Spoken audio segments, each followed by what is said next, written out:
Hello friends, morning. एक question हमेशा से एक बिगिनर्स के माइंड में रहते हैं कि डेटा साइंस क्या है, इसका हमें रियल लाइफ में यूज़ कहाँ करना है, इसके आगे का स्कोप क्या है। तो हम एक वेरी हाई लेवल पे एक इसे लेमैन के टर्म में एक एग्जांपल से इस तरह से समझ सकते हैं।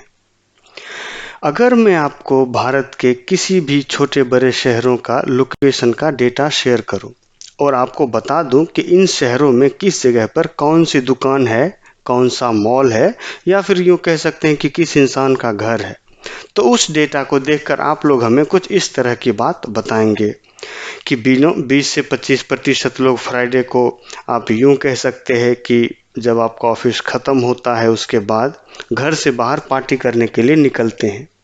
30 से 40% लोग शनिवार को मोस्टली शाम के समय पे, कह सकते हैं यूं कि 4 से लेट्स सी 9 बजे तक नज़दीकी मॉल में या फिर अपने फैमिली फ्रेंड्स के साथ अपना पॉजिटिव टाइम स्पेंड करते हैं। यहाँ तक कि अपने ग्रॉसरी आइटम खरीदने से लेकर के डिनर करने तक का भी प्रबंध लोग फ्राइडे इवनिंग को करते हैं। तो अगर मैं आपको ये डेटा दे दूं तो आपने हमें कुछ इस तरह से स्टोरी इसके अंदर की बताई। तो अगर हम कहें कि डेटा क्या है, तो आप इसको यूं कह सकते हैं कि डेटा हमारा एक तरह का इंफॉर्मेशन है जो आप एक एफिशिएंट फॉर्म में ट्रांसलेट करके किसी भी मूवमेंट में आप उसको यूज़ कर सकते हैं, और एक डेटा साइंटिस्ट का यही काम भी होता है। हेलो फ्रेंड्स, मेरा नाम हुआ राजकुमार। मैं एक डेटा साइंटिस्ट हूँ और आपको डेटा साइंस के बारे में हर एक चीज़ें बारीकी से बताऊंगा ताकि आपको डेटा साइंस के किसी भी टेक्निक्स को समझने में कोई डिफ़िकल्टी ना हो।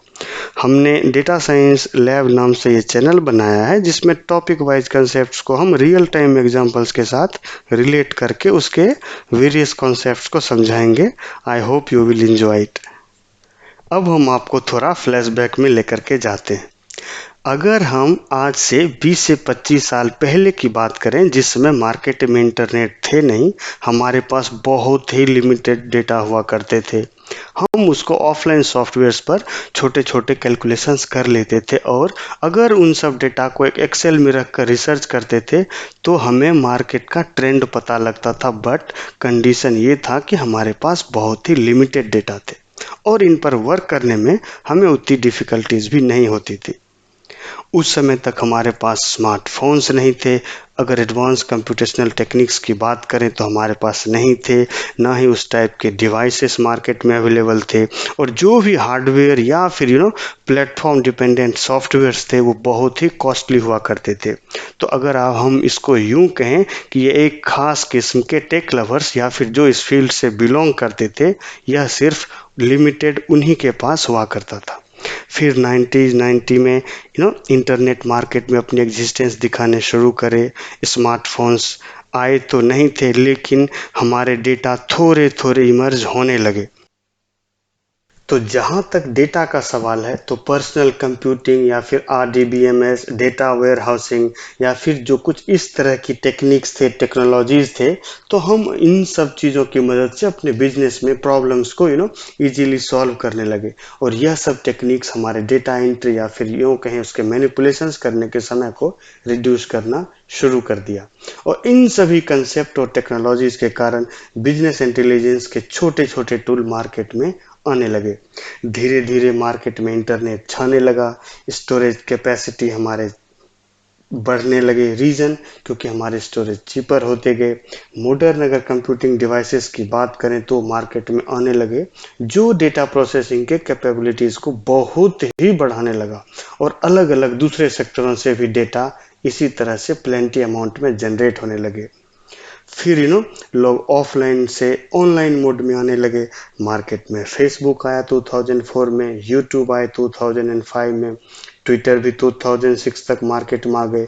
उनको देखते देखते धीरे धीरे कुछ और सोशल हमारी वेबसाइट्स मार्केट में आने लगी, जैसे इंस्टाग्राम आए, स्नैपचैट आए, टिकटॉक आए, और ये सब एप्लीकेशंस मार्केट में अपनी धाक बनाने लगे। लोगों के लिए सारी चीज़ें बहुत ही नई थी और इस तरह के ऐप में लोगों को सोशल मीडिया पर आने के लिए मजबूर कर दिया और लोग अपना समय सोशल मीडिया पर बिताना शुरू कर दिए। यह धीरे धीरे बढ़ता गया, लोगों में इनका क्रेज आगे आया और लोग को इनकी आदतें लगनी शुरू हो गई और लोग अपना फुटप्रिंट सोशल मीडिया पर धीरे धीरे छोड़ने लगे। तो अगर आप इस रिसेंट सर्वे को देखेंगे तो पाएंगे कि 2020 में on an average every human being has created at least 1.7 MB data per second और हम लोगों ने daily almost 2.5 quintillion bytes data सिर्फ 2020 तक जनरेट करे। We have almost 4.66 billion active users around the world in Jan 2021 और यूं कहें कि 319 मिलियन न्यू एक्टिव यूजर्स हमने सिर्फ 2020 तक इंटरनेट में ऐड किए। Almost end of 2021 we saw 2 trillion Google search या यूं कहें कि 6 billion search in a day. तो आप ये सारी चीज़ों को देख करके ये समझ सकते हैं कि अब हमारे पास डेटा जो हैं वो मिलियंस, बिलियंस, यहाँ तक कि ट्रिलियंस में जनरेट होने लगे और फिर ट्रेडिशनल तरीके से यूं कहें कि उस पर काम करना या फिर रिसर्च करना या फिर उनका स्टडी करना हमारे लिए बहुत ही डिफ़िकल्ट होने लगा। फिर तब तक मार्केट में कंप्यूटेशनल टेक्निक्स भी एडवांस होते गए, हमारे हार्डवेयर्स हमने कहा कि सस्ते हो गए, लोग स्टोरेज की कैपेसिटी को बढ़ाने लगे, हमने डिफरेंट सोर्स से भी डेटा को कलेक्ट करना शुरू कर दिया और यह सब डेटा मैनेजमेंट टूल के माध्यम से ही अपन उस पर स्टडी कर सकते थे।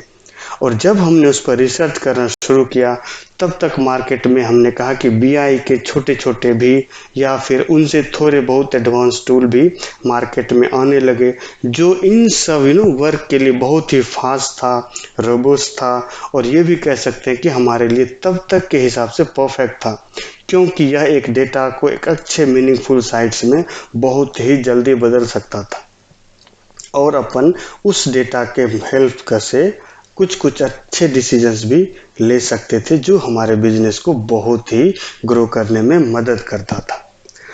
तब अगर हम बात करें कंप्यूटेशनल इनोवेशंस की तो हमारे पास बहुत सारे कंप्यूटर्स इनोवेशंस होने लगे, डिफरेंट भी सब्जेक्ट पर उनसे रिलेटेड डेटा मार्केट में आने लगे।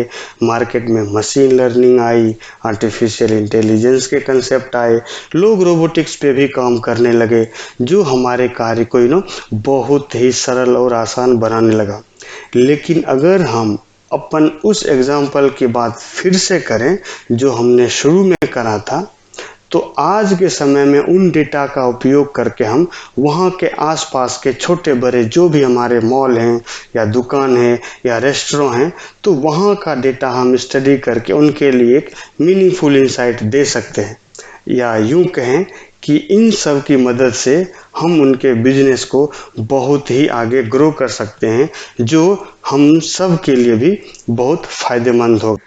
तो इस प्रकार से आप समझ सकते हैं कि डेटा साइंस आज के डेट में हमारे लिए कितना यूज़फुल है। हम फ्रेंड्स कुछ और रियल टाइम एग्जांपल अपने नेक्स्ट वीडियोज़ में डिटेल में शेयर करेंगे, वो आपको समझने में ज़रूर हेल्प करेगा। अब हम थोड़ा टेक्निकल बात करते हैं कि लोगों के पास बहुत सारे कन्फ्यूज़न रहते हैं कि मार्केट में बहुत सारे लैंग्वेज हैं और कौन सा लैंग्वेज हमारे लिए बेस्ट रहेगा। तो मैं आप लोगों को एक यही सजेशन दूंगा कि हर एक लैंग्वेज का अपना अपना सेट ऑफ रूल्स है, उनके बाउंड्रीज हैं। ऑल्दो आप वो सारी चीज़ें अदर लैंग्वेज में भी कर सकते हैं बट एक प्रिफरेबल चॉइस की बात आती है तो अगर हम स्टैटिस्टिकल एनालिसिस करेंगे या फिर कहीं पर प्लॉटिंग की बात करेंगे तो I believe R is the best. But अगर कंप्यूटेशंस टेक्निक्स या फिर उनके एल्गोरिथम्स की बात करेंगे तो पाइथन हमारे लिए बेटर चॉइस है। अगर मैथमेटिकल मॉडलिंग की बात करें तो मैटलैब है, वी हैव ऑक्टेव है। मैटलैब और Octave almost same but MATLAB हमारा पेड वर्जन सॉफ्टवेयर है, it's highly costly normal industry it's a industrial choice. Normal आप इसे यूज कर सकते हैं but it would be available on a basic mode. तो ऑक्टेव हमारा ओपन सोर्स है, it's freely available on the Google, you can go download it. हाँ, कुछ चीज़ें हैं मैटलैब की जो ऑक्टेव में अवेलेबल नहीं हैं तो उन चीज़ों को हम अदर लैंग्वेज में समहाउ एडजस्ट कर सकते हैं। रैपिड माइनर की अगर अपन बात करें तो यह एक नो कोड प्लेटफॉर्म है और जिन्हें कोडिंग नहीं आती है या फिर जो नॉन टेक्निकल बैकग्राउंड से हैं और वो अगर डेटा साइंटिस्ट में अपना कैरियर बनाना चाहते हैं तो I believe rapid minor would be best for them. तो फ्रेंड्स, ये एग्जांपल मैंने सोशल मीडिया का दिखाया है, जो सोशल मीडिया के डेटा को आप कैसे एक मीनिंगफुल इंसाइट्स में बदल सकते हैं या फिर विभिन्न व्यक्तियों द्वारा लिखे गए कंटेंट को आप कैसे स्टडी करके उसका रिजल्ट निकाल सकते हैं। एज एन एग्जांपल आप इसको इलेक्शन कैंपेन से रिलेट कर सकते हैं या फिर एक कोई ई कॉमर्स की कंपनियां हैं जो अपने प्रोडक्ट को सेल करने के लिए सोशल मीडिया के अलग अलग प्लेटफॉर्म को किस हिसाब से यूज़ करती है। तो आज के लिए बस इतना ही।